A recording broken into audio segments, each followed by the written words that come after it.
And we have Dr. Nathan Schrader from New England College joining us now. And looking back at all of that, and New England College hosted a bunch of events. We did. You know, there was all of this process that goes into the primary, and we see everything play out, but all along it was staring us right in the face. Donald Trump has a big lead. He still has a big lead tonight.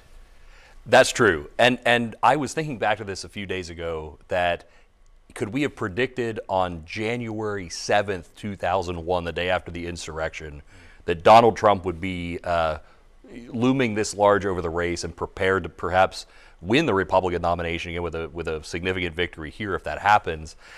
And looking back at it, I find that the only answer is yes, that there never seemed to be a time when there was an alternative, a nationwide alternative to Donald Trump in the Republican Party, even at his lowest point after January 6, 2021.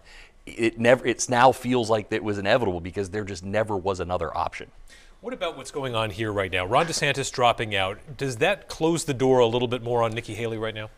Well, I hate to say that closes the door on Nikki Haley because voting really hasn't started yet, except for the folks who've done it absentee or by mail because they're not going to be in the state or in their district. But I think it makes her job a lot more difficult. I do have to think there's some irony to this that Ron DeSantis just a week ago gave this speech after Iowa saying something about he'll never be kissing the rings and he's never going to participate in what some of the other Republican candidates were. And here he is today endorsing Donald Trump. And I think it's only a matter of time until we see Nikki Haley endorsing Donald Trump.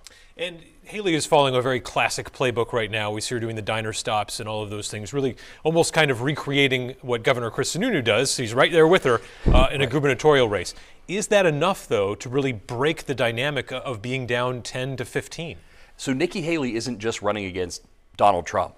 She's running against Donald Trump and his kind of the cult of personality that surrounds Donald Trump. That's the entire MAGA movement, the base of the Republican Party.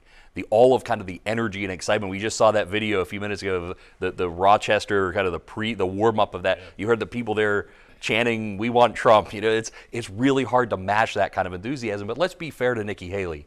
She is running a race that was going to be a long road to start with because Donald Trump is able to campaign, even though he's not the sitting president, he's able to campaign as if he's an incumbent. So this is a very rare race in American politics where you essentially have each party having sort of an incumbent candidate in the primary field that is helping knock down one by one potential opponents. Yeah, something we've never seen before and may never see again. But there's another interesting twist to this kind of race, and that is you look at the polls, and most people say they would not like to see a rematch between Biden and Trump. How do we end up in this inside-out universe like this where it's happening, but a majority of people don't want it?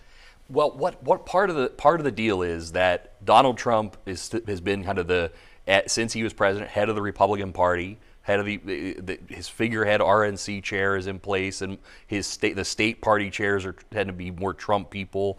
Joe Biden is the head of the Democratic Party by default. Therefore, the DNC and the Democratic National Party sort of has fealty to him. So one of the things that happens with all that is the internal mechanisms of each party sort of line up with those candidates because it's their party instruments right now, right? And the other thing, voters may be wondering out there, we don't necessarily want these two, but the question is, who else can win those nominations? And right now, we've not seen in the course of the last year that this race has really been running in earnest, anybody emerge that could topple either of them within their parties. So even though voters collectively say, we don't want that rematch, Republicans are saying, yeah, we want Trump, we don't want Biden in the race, but Democrats are saying, we want Biden in the race, we don't want Trump in the race. They have different reasons for not wanting that rematch. Right, a little bit of time left on the clock still. We'll see if Nikki Haley can pull off some kind of surprise. Dr. Schrader, thank you for your time. Jen and Steve, back to you.